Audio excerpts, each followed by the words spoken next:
Eh bien le bonjour à tous, j'espère que vous allez très bien, on se retrouve déjà pour cette nouvelle vidéo débrief de cette journée du vendredi du MotoGP sur le circuit de Misano. On se fait donc un rapide point de vue du classement de la première séance d'essai et ensuite on se fait notre débrief complet de la practice, séance qui compte, je rappelle, pour les places qualificatives en Q1 et en Q2. Mais juste avant de commencer, je voulais vous parler d'un sponsor qui pourrait vous intéresser, c'est NordVPN. Alors avec NordVPN, vous avez accès à de nombreuses fonctionnalités, mais moi je voulais vous montrer deux exemples. Tout d'abord, grâce à NordVPN, vous pouvez sécuriser votre connexion et vos données grâce au chiffrement de données ou encore grâce à la protection anti-menace. Mais surtout, je pense que l'un des plus grands intérêts de NordVPN, c'est l'accès à de nombreux sports en vous connectant en Suisse ou encore en Belgique. Regardez, je vous montre rapidement comment ça fonctionne. Vous allez donc installer et ouvrir l'application et ensuite il y a ces fameux deux choix qui s'offrent à vous. Soit vous allez vous connecter à un serveur en Belgique et ensuite sur internet aller sur le site de la RTBF Ovio,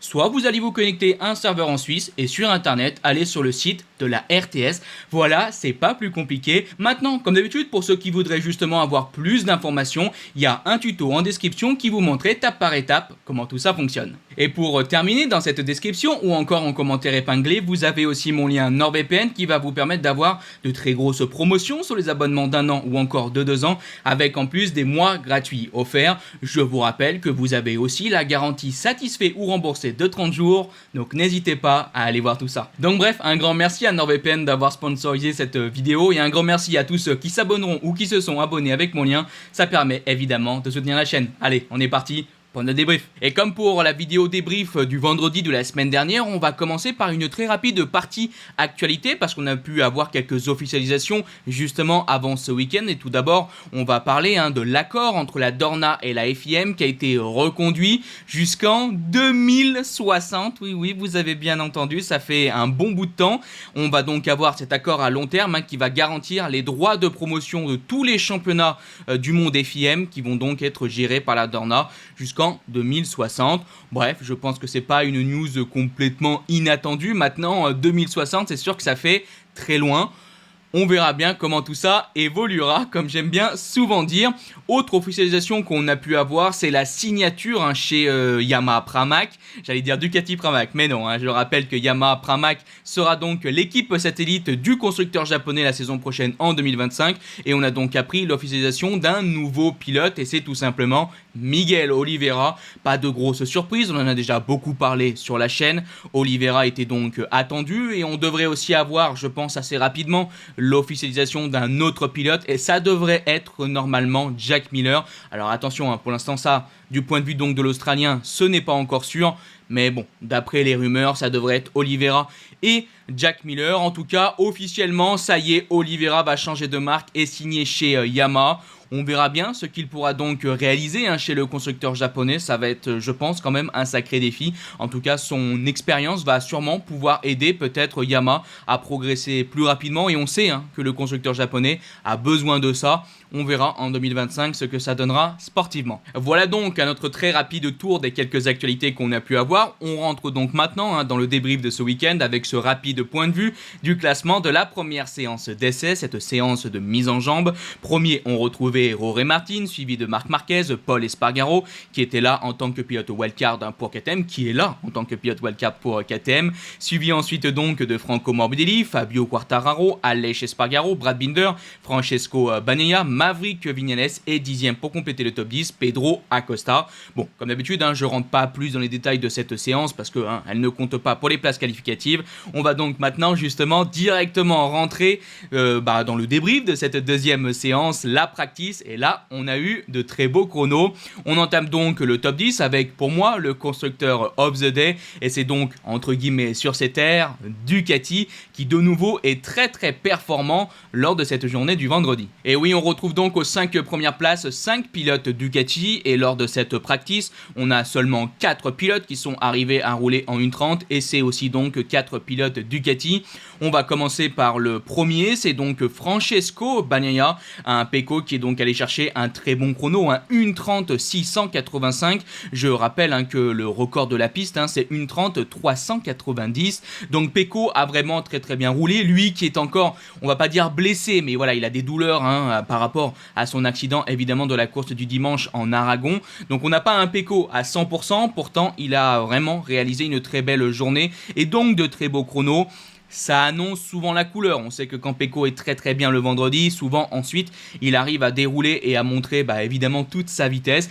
On verra bien comment le week-end évoluera pour lui, mais bon, je pense qu'on peut déjà mettre une petite pièce sur un Pecco capable, même peut-être largement capable de jouer le podium. Deuxième, on retrouve un Marc Marquez qui est aussi très bien. Un Marquez qui est quand même à 185 millièmes de Pecco, donc encore une fois, ça met en avant le très bon chrono qu'a réalisé Bagnaia. Mais on a pu aussi voir donc un Marc Marquez vraiment bien, que ce soit du point de vue du rythme de course, mais aussi du time attack. Bon, ici à Misano, je pense que Marquez va pouvoir aussi jouer de belles choses. Il faudra voir, évidemment, demain, ce qu'il va pouvoir réaliser en qualification. On sait que des fois, de ce point de vue-là, c'est un peu plus difficile. En tout cas, là, du point de vue de cette journée du vendredi, du time attack, il est très rapide. Il est arrivé donc à mettre cette Ducati 2023 aux avant-postes, parce que dans les 5 premiers pilotes Ducati, on a donc 4 pilotes Ducati avec la 2024. À noter qu'on a un autre pilote Ducati avec une GP23, c'est Marco Bezzecchi à la 7ème position. Par contre, pour les autres pilotes avec cette GP23, c'est dur. Alex Marquez, il est 18ème et Fabio Gianantonio, il est 16ème. Donc ouais, très beau chrono, une nouvelle fois de Marc Marquez. Très belle séance, très belle journée même dans l'ensemble pour l'Espagnol. À voir donc ce qui se passera demain. Troisième, on a donc aussi un Jorge Martin qui est bien dans le coup, rapide, performant. Alors, est-ce qu'il va être véritablement meilleur que Pecco sur ce circuit? Je pense qu'il y a une véritable interrogation à voir comment va se sentir Pecco par rapport à son état de santé, mais je pense quand même que Bagnaia va avoir un petit quelque chose en plus ici face à Jorge Martin, mais on verra bien. En tout cas, l'Espagnol a vraiment bien entamé cette première journée de ce week-end à Misano. Ensuite, on retrouve Franco Morbidelli à la 4ème place, qui est donc le dernier pilote à avoir roulé en 1:30 donc au sein de cette practice. Un Morbidelli vraiment très bien.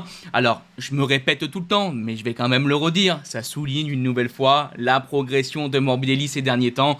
Voilà, j'insiste pas plus parce que bon, je le dis à chaque fois. Mais voilà, Morbidelli, je trouve qui de plus en plus trouve de la vitesse et ça je pense que c'est quand même une bonne chose. Et 5ème pour compléter donc ce top 5 de pilotes Ducati, c'est Enea Bastianini qui a été aussi vraiment très bien. Alors interrogation, est-ce qu'il est vraiment aussi bien que le trio de tête, on va dire, Martin, Marquez et Pecco? Il y a une interrogation, mais on sait qu'il est très fort sur cette piste. Je pense quand même qu'il va être bien du point de vue du chrono. Il est proche, 1:31,067 donc pour Bestia. On est à 382 millièmes de Francesco Bagnaia. Donc je pense que Bestia peut être véritablement aussi un pilote qui va se battre devant. Au vu des chronos, on a quand même des chronos qui sont pas mal serrés. Ouais, j'ai bien envie d'espérer une course avec peut-être 4 pilotes Ducati déjà qui pourront se battre devant. Pour les autres pilotes, on sent quand même que ça va être plus difficile. Pour les autres pilotes des autres marques, je parle. Mais en tout cas, pour ces 4 pilotes Ducati, il y a moyen qu'on se bastonne devant. On verra bien. Et peut-être aussi qu'on aura un Morbidelli. Peut-être qu'on aura même 5 pilotes qui se battent pour la victoire. Croisons les doigts, on verra bien comment cette histoire évoluera. On entame donc maintenant la 6ème position avec donc un pilote en dehors du constructeur italien Ducati. C'est donc maintenant le pilote KTM Pedro Acosta, une nouvelle fois meilleur pilote KTM qui malheureusement en fin de séance a quand même chuté. Peut-être qu'il aurait pu faire encore mieux, mais il est quand même à 5 dixièmes du premier de Pecco. Donc Pedro Acosta a fait un très bon travail et ça vient une nouvelle fois souligner qu'en ce moment ça va mieux, ça progresse et que globalement, entre très gros guillemets, on retrouve de la vitesse, voilà, on retrouve de la performance sur cette KTM et donc ça c'est je pense important.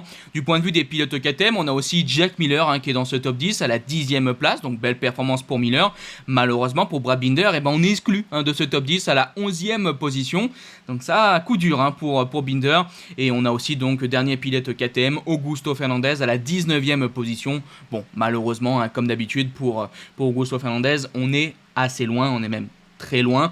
Donc voilà, bon, pour KTM, il y a des choses positives, il y a des choses un peu plus compliquées pour Binder. Maintenant, on verra ce qui se passera en Q1. Je pense quand même que Binder a un coup à jouer demain en Q1 pour possiblement passer en Q2. Et attention, j'allais l'oublier, on a un 5ème pilote KTM, on a Pol Espargaro, le pilote test, qui malheureusement n'est donc pas dans le top 10, il est à la 13ème position, mais je trouve quand même que dans l'ensemble, Pol Espargaro, que ce soit ce matin mais aussi cet après-midi, a vraiment bien roulé, et donc c'est à ne pas oublier et à souligner. On repart justement dans le top 10. Alors 7ème, c'est Marco Bezzecchi. On en a donc déjà parlé, hein. Très belle journée, donc très belle séance aussi très belle practice pour lui avec ce beau chrono et donc ce top 10. Mais bon, continuons avec la 8ème position de Maverick Viñales, premier pilote Aprilia.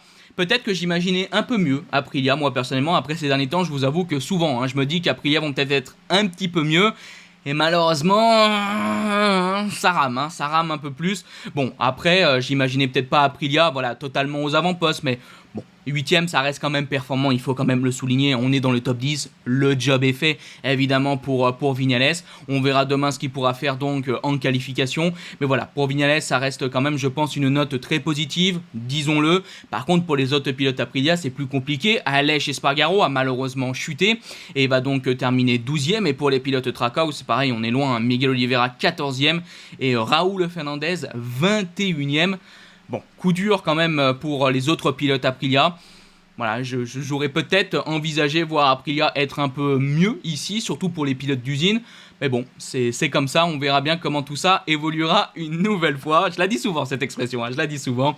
Et pour terminer justement ce top 10, ça c'est la note qui va, je pense, hein, donner un grand sourire à pas mal de monde. Fabio Quartararo est dans le top 10 avec sa Yamaha. Et oui, il est donc placé à la 9ème position. Un Fabio qui est donc à 6 dixièmes du premier, qui a vraiment très bien roulé. Alors je rappelle qu'il y a quelques temps, il a fait des essais ici et donc c'était peut-être pas attendu, mais il y avait de véritables espoirs de voir un Fabio performant qui allait justement arriver à signer de bons chronos, et ce fut le cas pendant cette practice plus d'une fois. Il a été dans le top 10 plus d'une fois, il a fait de très bons chronos, donc c'est vraiment super, c'est vraiment exceptionnel, ça donne, ça donne du baume au cœur entre guillemets, parce que bon, faut bien l'admettre, les performances de cette Yamaha sont compliquées, et on sait que aujourd'hui, oui, voir Fabio directement donc en Q2 et classé dans le top 10 de cette practice, c'est un petit exploit. Donc très content pour Fabio.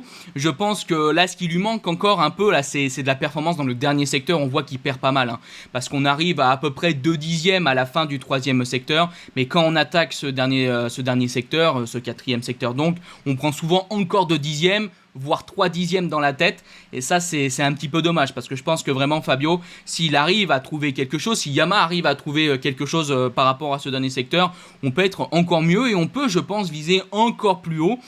Mais bref, comme j'ai pu déjà vous le dire, on est entre guillemets qu'à 6 dixièmes, c'est assez proche, et donc très belle performance pour Fabio, ça fait vraiment plaisir.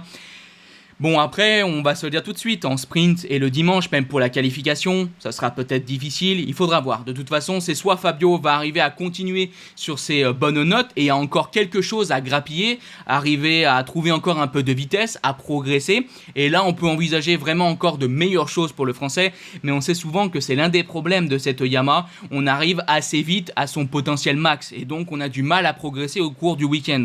Alors que par exemple, la Ducati 2024, ou même les Ducati d'un point de vue général, je pense que eux, ils ont encore du potentiel à aller chercher, et donc ils pourront sûrement, évidemment, encore bien améliorer leur chrono, et je pense qu'ils pourront plus améliorer leur chrono que, évidemment, Fabio Quartararo avec sa Yamaha. Maintenant, on verra pour les pilotes KTM, pour ceux qui passeront aussi de la Q1 à la Q2. Bon, il y a quand même de bons espoirs, donc voilà, on va essayer d'y croire, et surtout, on croise les doigts. Et pour terminer avec Yamaha, on a donc le coéquipier de Fabio, Alex Rins, qui est classé 17ème, qui est loin, c'est dommage. On va donc maintenant passer à l'autre constructeur japonais, à Honda. Bon, ça a été très compliqué pour Honda, et peut-être qu'on pouvait justement s'y attendre un petit quelque chose, parce que Honda aussi a fait des tests, sur ce circuit, donc bon, peut-être pas espérer un top 10, mais peut-être voir Honda un peu mieux, et finalement, bon, ça a été quand même compliqué. On a donc dernier, 23ème, Stefan Bradl, qui est le pilote test du constructeur japonais. On retrouve ensuite Luca Marini, 22ème. Ensuite, on a Takaki Nakagami, 20ème. Et meilleur pilote Honda, 15ème, c'est Johan Zarco. Bon, au moins, Johan est déjà premier pilote Honda, on va dire que c'est déjà bien. À noter que Johan Mir n'a pas roulé lors de cette journée du vendredi, parce qu'apparemment, il avait une gastro. Bon, ça, pas de chance pour Mir, mais j'espère qu'on le retrouvera donc samedi. Bref, voilà, pour moi on en a donc terminé avec cette partie débrief. J'espère que dans l'ensemble ça vous a donc plu. Alors je tiens à souligner que pour ceux qui aiment suivre les lives, demain je ne serai donc pas en live parce que je vais aller un peu avec mon papa. J'avais passé une journée avec mon père et je vais sûrement regarder la course avec lui. Mais du coup je ne serai pas présent sur Twitch samedi. Par contre normalement dimanche je serai bien présent sur Twitch. Mais voilà, petit truc que je voulais aussi rajouter pour ceux qui suivent les lives. Si ça vous a plu, n'hésitez pas à liker, partager, commenter. Si cette vidéo vous a plu, n'hésitez pas à liker, partager, commenter. On se donne donc rendez-vous soit dimanche pour un débrief complet, soit lundi pour un débrief un peu plus rapide et donc lié à la vidéo consacrée à l'actualité. Donc bah voilà, je vous dis bye bye les potes. Ciao.